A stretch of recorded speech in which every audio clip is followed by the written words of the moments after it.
वैसे दोस्तों दुनिया में ऐसे काफी सारे लोग मौजूद हैं जिनका मानना है कि इस दुनिया में भूत मौजूद हैं। तो काफी सारे वहीं ऐसे लोग भी मौजूद हैं जिसका मानना है कि भूत जैसी कोई चीज नहीं होती।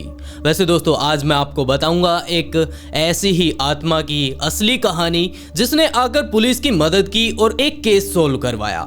जी हाँ दोस्तों, ये एक सच्ची घटना है अमेरिका की। तो चलिए शुरू करते हैं वीडियो को बिना किसी देरी के। जो अब आप स्क्रीन पर फोटो देख रहे हैं, ये फोटो है त्रिशिता बासा की, जो कि 1929 में फिलीपींस में पैदा हुई। और देखा जाए तो ये एक अमीर परिवार में पैदा भी हुई, जिसके चलते ये काफी सारे अलग अलग तरह के इक्विपमेंट्स को बड़े ही आसानी से समझ पाती और उन्हें बजाती भी थी। तो अगर आमतौर पर देखा जाए तो ये इसका एक तरह का पैशन था और वो इसी तरह इसे अपनी स्टडी के साथ साथ लेकर चलती है। एक टाइम ऐसा भी आता है जब वो म्यूजिक के अंदर हाई एजुकेशन को लेने के लिए अमेरिका जा पहुंचती है। अमेरिका के शिकागो में आकर वो अपने म्यूजिक से रिलेटेड जो उसकी हाई स्टडी होती है उसे भी क्वालिफाई कर लेती है। लेकिन जिंदगी में जीने के लिए सिर्फ म्यूजिक काफी नहीं होता, तो वो अपना जीवन यापन करने के लिए दूसरी तरफ मेडिकल साइंस में भी एडमिशन ले लेती है। और इसी तरह जब वो अपनी क्वालिफिकेशन पूरा कर लेती है डॉक्टर की, तो उसे शिकागो के एक हॉस्पिटल में थेरेपिस्ट के तौर पर जॉब भी मिल जाती है। वैसे तो उसकी जिंदगी में अभी तक काफी सारे बॉयफ्रेंड आए थे, लेकिन कोई भी ऐसा नहीं था जिसके साथ वो शादी कर पाए और अपनी फ्यूचर के रिलेशन के बारे में सोच सके। दूसरी तरफ उसने अपने जो आस पड़ोस में बच्चे रहते थे उन्हें भी पियानो सिखाना और अलग अलग म्यूजिक के इंस्ट्रूमेंट्स को बजाना सिखाने लगी, क्योंकि वो उसका पैशन था। और इसी तरह उसकी जिंदगी भी बड़े ही मजे से नॉर्मल चल रही थी। लेकिन वक्त आता है 21 फरवरी 1977 का, जब अपने एक क्लिक के साथ, जो कि उसके साथ हॉस्पिटल में ही रहता था, उसके साथ फोन पर गपशप मार रही थी। उसने लगभग उसके साथ आधे घंटे तक फोन किया और इसी तरह बात करते करते टेरासीटा ने अपने उस दोस्त को बताया कि मेरे यहाँ पर एक दोस्त आने वाला है, मैं अब फोन काट रही हूँ क्योंकि उसके आने का लगभग टाइम हो चुका है। तो उसके दोस्त ने भी बिना कुछ सोचे समझे, बिना कुछ कहे, कहा कि ठीक है कल हॉस्पिटल में मिलते हैं। तो टेरासीटा ने भी कहा कि ओके। लेकिन जैसे ही शाम के 8 बजते हैं तो अचानक से उसके आस पड़ोस वालों को पता चलता है कि टेरासीटा के घर से बड़े ही बुरे तरीके से आग की लपटें बाहर निकल रही हैं। उन्होंने तुरंत वहां पर जाकर सिक्योरिटी गार्ड को बताया कि इस तरह उस माले में आग लगी है। तो सिक्योरिटी ने भी फायर ब्रिगेड और पुलिस और एम्बुलेंस तीनों को फोन कर दिया।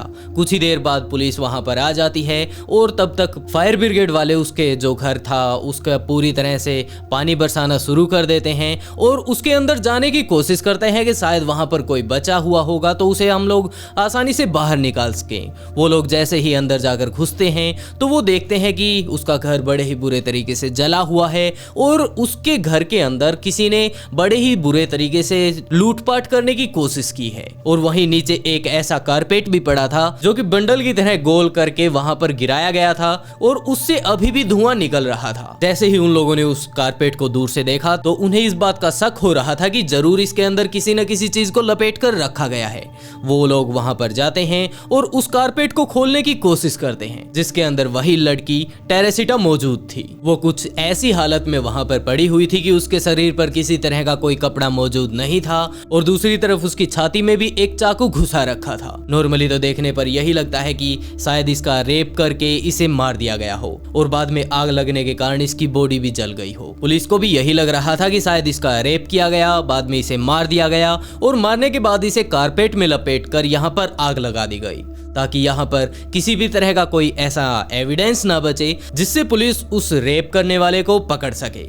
लेकिन जब टेरासीटा का पोस्टमार्टम किया गया तो सामने ये आया कि उसे कत्ल करके मारा जरूर गया है, लेकिन उसका किसी भी तरह से रेप नहीं किया गया। और ये बात सुनकर पुलिस वालों को अजीब जरूर लगता है कि अगर उसका रेप नहीं किया गया तो आखिरकार उसके कपड़े क्यों उतारे गए होंगे। वो लोग फिर से छानबीन करने के लिए उसके अपार्टमेंट में जाते हैं और वहां पर सबूत के तौर पर उन्हें एक चिट्ठी मिलती है। उस नोट्स के ऊपर लिखा गया था gets a ticket for AS. Police इस एविडेंस के तौर पर वहां पर मौजूद उसके दोस्तों से, उसके जो साथ काम करने वाले थे उन लोगों से और उसके हॉस्पिटल में जहां पर वो खुद काम किया करती थी वहां पर जाकर छानबीन करते हैं। लेकिन पुलिस के हाथ कुछ भी नहीं लगता, जिसके बाद पुलिस के हाथ कोई भी किसी तरह का एविडेंस नहीं लग पाता, जिसके तौर पर ये केस का मामला ठंडा पड़ता जाता है, क्योंकि अभी भी पुलिस के हाथ सिर्फ एक ही एविडेंस लगा था, जिसके तौर पर वो एएस वाला पर्चा ही मौजूद था। जहां इस केस को बीते हुए लगभग 6 महीने हो जाते हैं और दूसरी तरफ अगर इस केस की बात बात की जाए तो ये लगभग ठंडा पड़ चुका था। लेकिन तभी इस केस के ऊपर जो डिटेक्टिव काम कर रहा था उसके पास एक व्यक्ति आता है जो कि टेरेसिटा के साथ उसके हॉस्पिटल में काम किया करता था। वो आदमी आकर डिटेक्टिव से कहता है कि सर, मेरे पास टेरेसिटा के केस से रिलेटेड कुछ जानकारी है। जहां ये बात सुनते ही डिटेक्टिव भी कहता है कि हाँ जरूर, बताओ प्लीज, आप इसके बारे में क्या जानते हैं। तो वो व्यक्ति जो कि डिटेक्टिव से मिलने आया था वो बताता है, सर मेरी बीवी कुछ दिनों से काफी ज्यादा परेशान चल रही है। पहले तो मैं देखता था कि वो रात को उठकर अकेले अपने आप से ही बातें करती थी, लेकिन 2 दिन पहले तो बिल्कुल हद ही हो गई। वो रात को अचानक उठती है और मेरी तरफ देखकर कहती है कि डॉक्टर, मुझे तुम्हारी जरूरत है, प्लीज मेरी मदद करो। मेरा कत्ल हुआ है और जो मुझे मारने वाला था वो आज भी पूरी तरह से खुला घूम रहा है। उसने खुद की हत्या करने वाले का नाम एलन शौरी बताया। उस टाइम मेरी बीवी काफी ज्यादा अजीब हालत में थी क्योंकि वो इस तरह मेरे साथ कभी भी बातें नहीं करती। अगर देखा जाए तो मानो उसके अंदर कोई और व्यक्ति घुसकर उससे बातें कर रहा है, यानी कि उसके जरिए मुझसे बातें कर रहा है। उसने कहा कि ये सभी बातें तुम जाकर पुलिस स्टेशन में बताओ कि इस तरह मेरा कत्ल हुआ था और मेरे साथ अन्याय हो रहा है। जिसके बाद उसने कहा कि मैं भी काफ़ी ज़्यादा डर चुका था। तो मैंने कहा कि तुम कौन हो और मैं तुम्हारी मदद किस तरह कर सकता हूँ, पूरा वाकया बताओ कि तुम चाहती क्या हो। जिसके बाद उसने कहा कि मैं एलन शौरी हूँ और तुम्हें याद ही होगा कि 6 महीने पहले मेरी जो लाश है वो इस तरह मेरे अपार्टमेंट से मिली थी। ये बात देखकर मैं भी काफ़ी ज़्यादा घबरा गया। लेकिन दूसरी तरफ अगर देखा जाए तो मैं एक डॉक्टर हूँ, मैं ऐसी चीज़ों पर कभी विश्वास नहीं कर सकता। जिसके चलते जब अगली सुबह होती है तो मैं इस सब बातों को भूलने की कोशिश करता हूँ। मुझे लगता है कि ये सब मेरा वहम था, ऐसे इस तरह आत्माएं आकर किसी से बात नहीं करती और मैं इस बारे में अपनी पत्नी से भी कुछ नहीं कहता। लेकिन जैसे ही मैंने ये बात आकर उस दिन पुलिस में नहीं बताई तो अगले दिन उसकी आत्मा फिर से मेरी पत्नी के शरीर में आकर घुस जाती है और वो कहती है कि डॉक्टर, तुमने मेरी मदद नहीं की, अगर तुम मेरी मदद नहीं करोगे तो मैं तुम्हारी बीवी के शरीर पर पूरी तरह से कब्जा कर लूंगी। उस टाइम वो काफी ज्यादा गुस्से में थी और उसने कहा कि मैंने जो भी मेरे साथ बीता था, मैंने सारा का सारा हादसा तुम्हें बताया, आखिरकार तुम मेरी मदद क्यों नहीं कर रहे हो, और अगर तुम अब भी मेरी मदद नहीं करोगे तो मैं तुम्हारे पत्नी के शरीर पर पूरी तरह से कब्जा कर लूंगी। जिसके बाद मैंने कहा कि ये बात तो ठीक है, मैं जाकर पुलिस को बता भी दूंगा, लेकिन एक बात तुम ये बताओ कि मैं जाकर पुलिस को बताऊंगा क्या कि इस तरह तुम्हें मार तो डाला, लेकिन पुलिस सबूत मांगती है। तो उसने बताया कि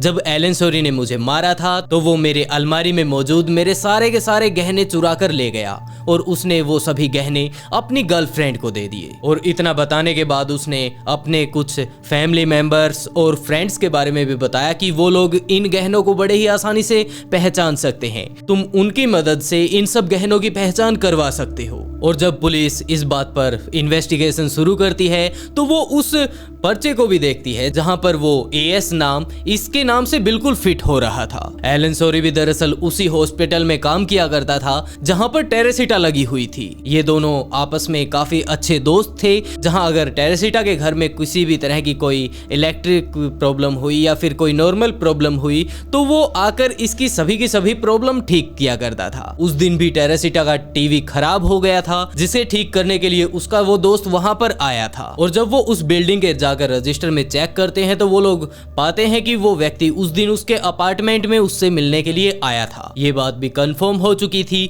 जिसके बाद अब आखिरी सबूत था कि जाकर उसकी गर्लफ्रेंड से चेक किया जाए कि उसके पास क्या वो गहने मौजूद हैं। वो लोग एलन से जाकर पूछते हैं कि क्या तुम्हारी कोई गर्लफ्रेंड है, तो एलन ने कहा कि हाँ है। तो पुलिस वालों ने उसका सिर्फ नाम पूछा और उस टाइम उससे कुछ भी नहीं कहा। वो लोग उसकी गर्लफ्रेंड से मिलने के लिए जाते हैं और वो लोग उससे जाकर पूछते हैं कि क्या तुम्हें एलन ने कुछ दिनों पहले एक ज्वेलरी गिफ्ट की थी। तो उसकी गर्लफ्रेंड ने भी कहा कि हाँ, मेरे को उसने काफ़ी ज़्यादा महंगी ज्वेलरी ला कर दी थी, मैंने उससे कहा था कि मुझे ज्वेलरी चाहिए, तो उसने मेरे को ला कर भी दी थी। पुलिस ने कहा कि क्या आप हमें वो ज्वेलरी दिखा सकते हैं।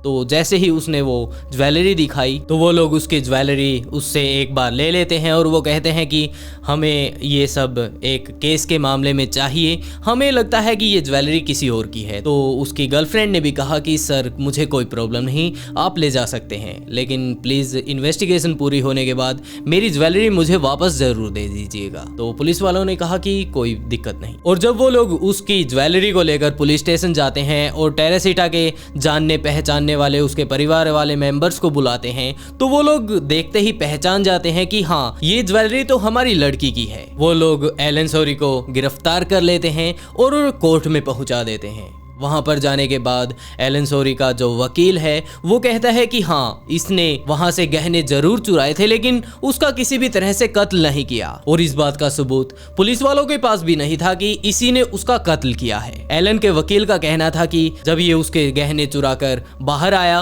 तो वो उस टाइम पूरी तरह से जिंदा थी। बाद में उसके अपार्टमेंट में आग लग गई और वो मारी गई। इसीलिए प्लीज जज साहब, आपसे रिक्वेस्ट है कि सिर्फ इसे चोरी करने का इल्जाम लगाया जाए और उसी की सजा दी जाए, जिसके बाद उसे उस कोर्ट से रिहा कर दिया जाता है। लेकिन दूसरी तरफ अगर टेरेसिटा की आत्मा की बात की जाए तो वो डॉक्टर की बेबी में फिर से आकर घुस जाती है और वो आकर कहती है कि डॉक्टर, तुमने मुझे इंसाफ नहीं दिलवाया।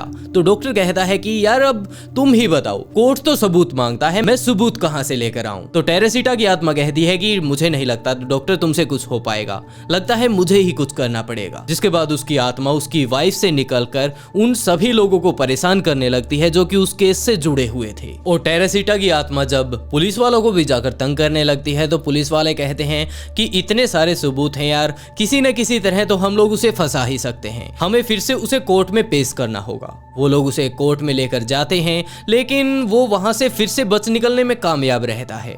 टेरेसिटा की आत्मा अब की बार ना तो किसी पुलिस वाले में और ना ही डॉक्टर की वाइफ में, जबकि सीधा का सीधा उस व्यक्ति के ही शरीर में जा घुसती है। अब की बार फिर से एलन सोरी अपने आप को बचाने में कामयाब रहता है। ये सब मामला अभी चल ही रहा था, जैसे ही जज अपना फैसला सुनाने वाले थे तो एलन सोरी अपनी बातों से बिल्कुल मुकर जाता है। वो पूरी की पूरी कोर्ट में खड़ा होकर खुद कहता है कि मैंने इस तरह उसे मारा था और पूरा का पूरा किस्सा बताता है कि आखिरकार सबसे पहले मैं उसके घर पर गया, वो टीवी उसका खराब था और इस टाइम वो बाहर जाने के लिए तैयार हो रही थी। मुझे देखकर उसने सबसे पहले तो यही कहा कि थैंक यू, आप इतना टाइम रहते आ गए, वैसे मुझे बाहर भी जाना था, लेकिन क्या आप कॉफी लेना पसंद करेंगे। तो वो इतना कहकर रसोई में कॉफी बनाने के लिए चली गई, लेकिन मैंने उसकी अलमारी को खुला देखा जहां पर उसकी ज्वेलरी मौजूद थी और मेरी गर्लफ्रेंड भी काफी दिनों से मेरे पीछे पड़ी हुई थी कि मुझे ज्वेलरी चाहिए। तो मैंने वहां से उसकी ज्वेलरी को चुरा लिया, लेकिन ज्वेलरी को जैसे ही मैंने चुराया तो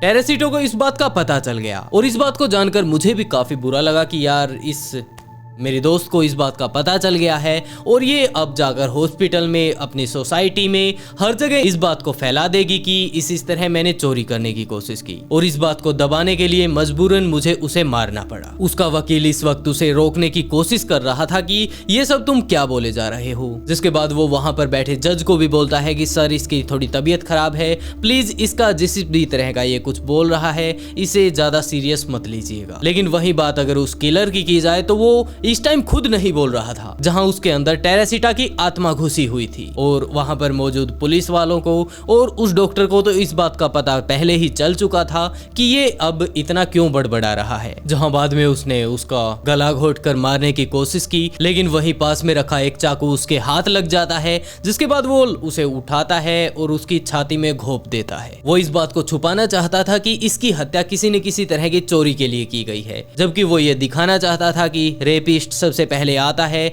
और उसके बाद इसका रेप करके इसको जान से मारकर यहाँ पर आग लगाकर यहाँ से चला गया। जिसके बाद वहाँ पर मौजूद जज ने उसे सजा सुनाई। तो दोस्तों, कुछ इस तरह एक आत्मा ने खुद आकर अपने खुद के लिए इंसाफ मांगा। वैसे ये एक अमेरिका की रियल घटना है जो कि बाद में अखबारों में भी काफी दिनों तक सुर्खियां बटोरती रही। वैसे दोस्तों, आज के लिए बस इतना ही। आप लोगों को वीडियो कैसी लगी कमेंट करके जरूर बताइएगा और ऐसे ही इंटरेस्टिंग वीडियोस देखने के लिए ऑफबीट को सब्सक्राइब जरूर करें।